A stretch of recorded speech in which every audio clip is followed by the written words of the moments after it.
Olá pessoal, estamos aqui mais uma vez na aula do projeto de levantamento de necessidades de diagnóstico psicossocial. E a aula de hoje nós vamos falar sobre ética social, um ponto bem importante da nossa aula, desse projeto, para nós entendermos aí como que nós funcionamos a nível de sociedade dentro do processo da ética, Então, primeiro de tudo, o que nós precisamos pensar é o que é ética social, São os princípios filosóficos e morais que, de uma forma ou de outra, representam a experiência coletiva das pessoas e culturas.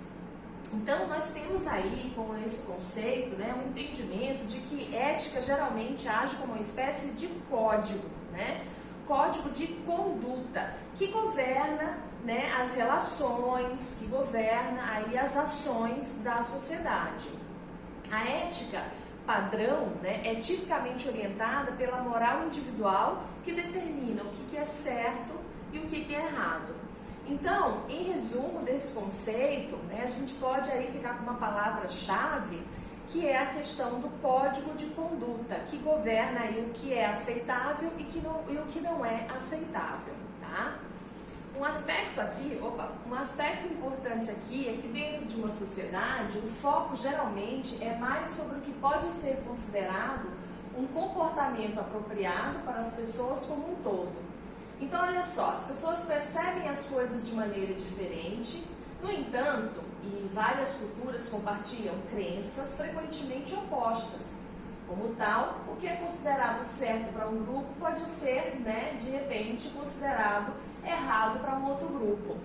Esse aqui é um ponto muito controverso, e difícil de estudar o processo da ética. O que é certo para mim, muitas vezes é considerado errado para uma outra cultura e vice-versa. E como que a gente chega aqui num denominador comum? Então, na hora de se estudar a ética, a gente precisa levar em consideração esses aspectos aí, o que é mais apropriado dentro de determinada cultura. Qual é o código, o padrão de comportamento que aí está implicado, valores, princípios daquela sociedade que é aceito. Esse código ali ele é aceito naquela sociedade e não necessariamente o mesmo código está numa outra sociedade. Tá? Existem alguns padrões gerais que os membros da maioria das sociedades devem aderir no decorrer da interação regular entre si. Às vezes isso se reflete em leis, códigos legais, como proibições contra assassinato, roubo. Então, claro, essa questão de que o que vale para uma cultura não vale para outra, isso é real, ok? No entanto, existem padrões aí a nível universal, onde isso vale para a maioria, para todos, enfim, para a maioria das pessoas. E aí a gente tem esses exemplos, proibições do assassinato, roubo e outras questões aí mais graves, onde a gente vê que todo ser humano acaba, de alguma maneira, entrando nesse código aí de padrão de comportamento. Então, o que nós temos mais aqui, A gente parte do problema de definir universalmente a ética social, tá? É que existem muitos elementos diferentes que contribuem para o entendimento dessa ética social. A gente tem a língua, a raça, gênero, cultura, a gente tem religião, educação, que tudo isso aí são variáveis importantes para nós considerarmos dentro da ética social. Os padrões usados para reforçar a ética social também são numerosos. Inclui valores familiares, crenças religiosas, moralidade, integridade e assim vai. Para que esses padrões da sociedade funcionem, em face de tais diferenças, a maioria das sociedades opera sobre o sistema de regra de maioria. Então é aquilo que a gente estava explicando agora há pouco, Como o conjunto de variáveis para definir a ética social, ele é tão largo, ele é tão amplo, vocês viram aí? Valores familiares, crenças religiosas, os princípios de cada um, a moralidade de cada um, enfim, então o processo da língua, da raça, da cultura.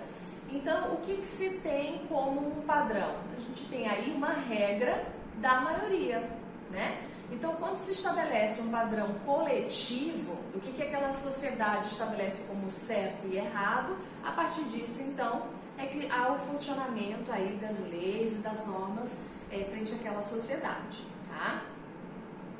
Então, a ética social, baseada na maioria, geralmente inclui compartilhar com os outros, fazer boas ações e reconhecer diferentes pontos de vista, né? Isso quando a gente está olhando esse todo, essa maioria.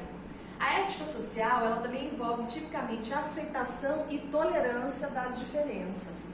Por quê? Para a gente encontrar um denominador comum entre esses aspectos tão divergentes, né, das pessoas de maneira geral, nós precisamos ter um nível razoável de tolerância e aceitação em relação ao outro, ao diferente, aquilo que não coaduna às vezes com os meus processos e valores, mas eu preciso olhar para isso, né, e ter um processo mais de flexibilidade e entendimento amplo acerca do processo do outro, da cultura do outro, do comportamento do outro, enfim. Então a gente precisa olhar isso com bastante cuidado, né? Então assim, olha só, tópicos sensíveis, né, a esse processo da ética social. Economia, imigração, pobreza e fome, muitas vezes criam algumas das maiores questões aí de debate no campo da ética social. Preocupações com o meio ambiente, homossexualidade, tolerância religiosa, né? Tem aí como configurar o topo da lista de discussão em relação a isso. Para vocês verem, vejam que esses temas são temas que às vezes as pessoas não têm tanta tolerância, né, ao diferente. E isso gera muito conflito, muitas vezes, né, brigas e, enfim, até mesmo guerras, como a gente tem na história da humanidade. Esses e outros problemas semelhantes costumam suscitar grandes preocupações quando se trata de como as comunidades julgam o certo e errado, né? Então é um ponto muito sensível e polêmico, né, na hora de se estudar ética social. Trabalhar com pessoas, com sentimentos e com valores é complexo, porque cada ser humano é um universo muito amplo, muito complexo, né? Deve-se refletir e discutir as melhores formas de agir em certas circunstâncias e em dilemas éticos. E aí vem uma pergunta, né? Quero, posso, devo, né? Nem sempre, às vezes, o que eu quero é o que eu posso ou o que eu devo, né? E às vezes eu não quero algo, mas posso e devo, né? Ou às vezes eu quero algo, mas não posso e não devo, enfim. Esse jogo de palavras, né, vamos dizer assim, quero, posso e devo, é um exercício muito interessante para você que está em casa fazer, né? Colocar uma lista assim do que eu quero, posso e devo, né, fazer. Aquilo que é possível, né? Vale uma reflexão interessante. Nem sempre, às vezes, né, como eu falei, aquilo que eu devo fazer, muitas vezes é o que eu não quero fazer, mas eu tenho obrigação, dever, enfim, de fazer. Então são reflexões importantes aí para a gente fazer a nível pessoal. A questão do cuidar e ser cuidado, lidar com pessoas requer uma postura ética. Principalmente disso que eu estou explicando para vocês, essas diferenças de valores, diferenças de crenças, de religião, enfim, de ideias. Cuidamos naturalmente de nós e dos outros pelo simples fato de existirmos com os outros no mundo, né? Então isso é importante a gente pensar, nós vivemos em sociedade. E para ter, né, essas relações sociais aí de uma maneira ética e saudável, nós precisamos, né, olhar esse outro também, né, fazer um processo de inclusão desse outro. Ser ético é da natureza do ser humano. A ética, essa deve estar na base para contribuir com a prática profissional, principalmente na nossa profissão, né, pessoal, como psicólogos. E não a prática profissional ser a base para se tornar ético. Então nós precisamos ter muito claro os nossos princípios, valores, né? E aí isso flui em relação à nossa prática profissional. A gente precisa ter muito claro isso, o que é nosso, o que é da nossa prática profissional e a gente coadunar esses processos, né, para o melhor fazer, uma melhor prática aí da nossa profissão, das nossas ações. A origem da palavra ética, a gente tem aqui, né, do grego, ethos, no sentido de costume, e ethos também no sentido de prioridade de caráter. Então, assim, ó, a diferença de moral e ética, né? Moral diz respeito a valores ligados ao bem e ao mal, ao permitido e proibido. Refere-se às normas oriundas da sociedade, aos costumes, normas e regras. Regular as relações entre os sujeitos. Olha só a ética, né? É a reflexão crítica sobre a moral, tá? Pensar naquilo que se faz, repensar os costumes, normas e regras vigentes na sociedade. Então, moral tem muito mais a ver com os valores ligados ao bem e ao mal, ao certo e ao errado, né? E a ética é uma reflexão em cima dessa moral que nós, então, temos. Pensar naquilo que nós fazemos, né, por essas normas aí oriundas da sociedade e repensar os costumes aí que são estabelecidos. Por isso é importantíssimo, quando se estuda ética, uma reflexão pessoal em cima das nossas ações, né, em cima daquilo que a gente vê aí que está posto na nossa sociedade. É muito importante essa reflexão. Aí aqui nós temos, né, o que regula o comportamento dos homens. Nós temos as normas morais, aquilo que nós então, né, vemos aí como certo e errado, e as normas jurídicas, aquilo que é posto pela maioria, as regras, né? Às vezes isso a gente encontra um ponto em comum, às vezes não, tá? Enfim, então às vezes leva aí uma coesão social e às vezes a um conflito social. Isso precisa avaliar direitinho, né? Ao refletir sobre a moral, o sujeito assume uma postura ativa, visto que não limita sua ação às circunstâncias, né? Então, quando ele começa a pensar sobre aquilo que é certo e errado na vida dele, ele começa a ser um agente transformador e de mudança na sua vida, nas suas relações, no seu comportamento, né? Questionar e avaliar antes de agir é a dica que fica aqui, né, pessoal, para a gente refletir sobre esses costumes, essas regras sociais. Aquilo que é válido para mim, aquilo que não é válido para mim, né? Como que se estabelece uma relação mais saudável a nível social. Às vezes eu vou ter que abrir mão de alguma coisa, às vezes eu vou ter que flexibilizar um ponto de vista meu, né? Claro, não tendo prejuízo aí para ambas as partes, mas às vezes eu vou precisar ceder um pouco mais para abrir espaço para que então o outro venha e traga a sua ideia, e traga as suas questões e a gente consiga então uma coesão social. Às vezes, se eu me acho muito certo naquilo, né, do meu ponto de vista muito fechado, às vezes eu não abro espaço para olhar esse outro, a opinião desse outro, essa visão de mundo desse outro, né? E aí, enfim, geram-se os conflitos, as divergências, as rigidezes de maneira geral, né? A gente precisa estar de olho nisso. Não somos tão livres assim em termos de nossa individualidade e subjetividade. É necessário reconhecer os limites e consequências de nossas ações para viver em grupo. Acho que essa frase aqui, última, vem bem ao encontro do que eu falei agora para vocês, né? Então é necessário a gente reconhecer isso, né? O limite, as consequências das minhas ações no outro, né? Tá sempre, veja, psicologia social, a gente estuda a sociedade, a gente estuda o coletivo, né? Esse indivíduo no grupo. Eu não tenho como não olhar a minha participação, o quanto o meu comportamento e as minhas ações estão implicadas nesse outro. O quanto o meu comportamento, minhas ações afetam esse outro e vice-versa. Quando nós começamos a olhar isso de maneira mais apurada, as relações talvez possam começar a melhorar, né? Porque eu estou olhando, né, o meu processo, mas também estou implicado no processo do outro. Esse é um olhar muito coletivo, né, social, bacana da gente poder desenvolver. Fica a dica aqui do YouTube, né? Tem um vídeo, A Existência Ética, da Marilena Chauí, para vocês assistirem aí em casa, um vídeo muito bacana e vale a pena aí a gente tá dando uma revisitada nesse vídeo, tá? Nós temos aqui mais algumas coisas que eu gostaria de passar para vocês. a ética em diferentes tipos de contextos, né? A gente tem a ética pessoal, política, social, profissional, né? Entre outras, um conjunto de ética aí de acordo com, né, as ações, as áreas que eu participo, né?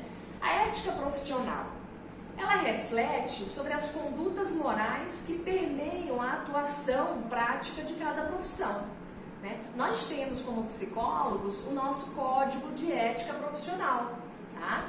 A deontologia significa o estudo do dever. Então, é comprometida como a ciência dos deveres, especialmente dos deveres profissionais, tá? Então, nós temos o nosso código deontológico, que é o nosso código de deveres enquanto profissionais, por exemplo, da psicologia. Constitui o que habitualmente é denominado de código de ética profissional. Então, nós temos, se colocar no YouTube, né, código de ética do psicólogo, vocês vão ter lá a cartilha, né, da nossa profissão. Nós estudamos ela ao longo da faculdade, vamos estudar os artigos, aquilo que é implicado na nossa profissão. O código de ética, então, é um sistema de regras externo ao sujeito, cuja finalidade é regular as ações dos profissionais da categoria, apontar suas responsabilidades e deveres, bem como demarcar seus direitos. Então, o Código de Ética Profissional, ele é o conjunto dessas normas que vão regular a nossa profissão, o nosso fazer, a nossa prática. São os meus deveres para com essa profissão, as minhas obrigações, vamos dizer assim, com a minha profissão. O dispositivo de reflexão sobre a conduta do psicólogo, muito importante. A composição do Código de Ética, nós temos alguns aspectos. Responsabilidades gerais do psicólogo, responsabilidades e relações com instituições empregadoras, relações com outros profissionais, relações com a categoria, com a justiça, o sigilo profissional, um dos pontos mais importantes da nossa profissão, a questão do sigilo profissional, né? A confidencialidade, né, daquilo que é passado para o psicólogo, a gente precisa ter muita atenção a esse ponto. Comunidades científicas, divulgação ao público, aquilo que é permitido, aquilo que não é permitido, né? Nós temos hoje aí, com essa situação do coronavírus, um ponto de discussão para a gente ter cuidado no fazer do psicólogo, exatamente porque há muita divulgação dos trabalhos pontuais de atendimentos online, gratuitos, né? Pontuais desse momento do coronavírus, né? Por quê? Porque a gente não pode, inclusive dentro do Código de Ética, fazer a divulgação, né, ostensiva desses trabalhos, né, do profissional psicólogo como gratuito, enfim, porque isso entra em conflito de interesse. A categoria, ela se estabelece nas normas e a gente precisa, então, estar dentro dessas normas, né? A gente pode fazer os atendimentos nesse momento, pontuais, gratuitos, né? Alguns plantões, como vocês devem ver aí na internet, né? Mas não há a promoção deste profissional em função disso, né? Atendimento gratuito com o psicólogo fulano de tal. Esse tipo de promoção, isso vai contra o nosso código de ética. Então, nós precisamos ficar atentos a essas normativas, a esse regulamento do nosso código de ética. Os honorários também dos profissionais é algo que nós precisamos justamente ficar atento, que tem a ver com isso que eu estou falando, né? Então aquele profissional recebe mais pacientes, por exemplo, porque tem um preço muito menor que o mercado. Esse tipo de competição, isso é conflito de interesse, isso gera aí polêmicas dentro da categoria. Nós temos tabela do honorário, nós temos uma regulamentação da nossa profissão que a gente deve seguir, tá? Bom, e aqui a observância, aplicação e cumprimento do Código de Ética. É só para vocês terem uma noção, né? Porque nós vamos discutir em outros momentos da faculdade o nosso Código de Ética, vamos estudar profundamente ele. No momento é só para vocês terem uma noção em relação à ética aí, a ética social, enfim. A bioética, né? Aí há um estudo sistemático da conduta humana na área das ciências da vida e nos cuidados da saúde a partir dos valores morais. Extremamente importante de entendermos sobre a bioética, contribui na procura de respostas equilibradas ante os conflitos atuais e das próximas décadas. A gente tem aí a ciência se desenvolvendo muito, né? E aí vários processos éticos nos põem à frente para poder debatermos, né? Desde a clonagem humana, né? Desde fertilização in vitro, tem muitos temas aí que a gente precisa estar olhando com bastante cuidado, né, e vendo aí o processo de ética, né, dentro da bioética. Então, é uma vasta área de conhecimento, para quem quiser estudar um pouco mais e se adentrar, pesquisa lá no Google, vocês vão ter uma gama de possibilidades de estudar essa temática. Aqui está só como um exemplo desse processo, né, para a gente ver a amplitude dessa condição da ética social. Os 4 mantras da bioética: autonomia, respeito pelo direito de cada pessoa, né, de se autogovernar. Todos os indivíduos devem ser tratados como agentes autônomos e as pessoas com autonomia diminuída devem ser protegidas de qualquer forma de abuso. Pontos importantes, né, pessoal, em relação à autonomia de cada um? Vale pensar. Um outro ponto: beneficência é o fazer o bem, o qual enfatiza a necessidade de buscar sempre o bem-estar dos enfermos. Não maleficência é o princípio de, em primeiro lugar, não lesar, que alude ao cuidado nas intervenções. Muito a ver com o nosso fazer, né? Esse cuidado com o outro. Justiça é o princípio formal de equidade. Os iguais devem ser tratados de modo igual. Cada um deve receber o que lhe é proporcional, o que merece, aquilo a que tem direito. Então, aqui para a garrafa, está equivocado aquele que reduz a bioética aos 4 princípios mencionados. É necessário ver o contexto cultural, social e econômico do povo. Nós colocamos aqui, mas para suscitar uma reflexão. Mas a bioética não é reduzida a esses 4 mantras, tá? Volto aqui à questão do sigilo na prática profissional, que eu falei para vocês que é um ponto extremamente importante para nós. Vale a pena aqui a gente pontuar alguns aspectos.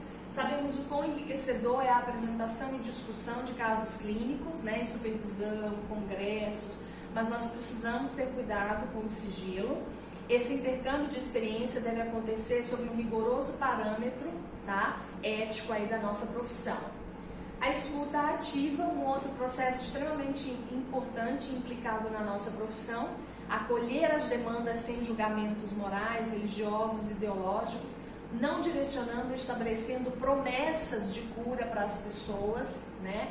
O psicólogo não promete cura, não trabalha com cura, muito cuidado com relação a isso, né? Então, você pode ser religioso, acreditar em Deus, numa revelação ou mesmo na ordem do mundo. No entanto, se essa fé se comportar para você uma noção do bem e do mal que lhe permite saber de antemão quais condutas humanas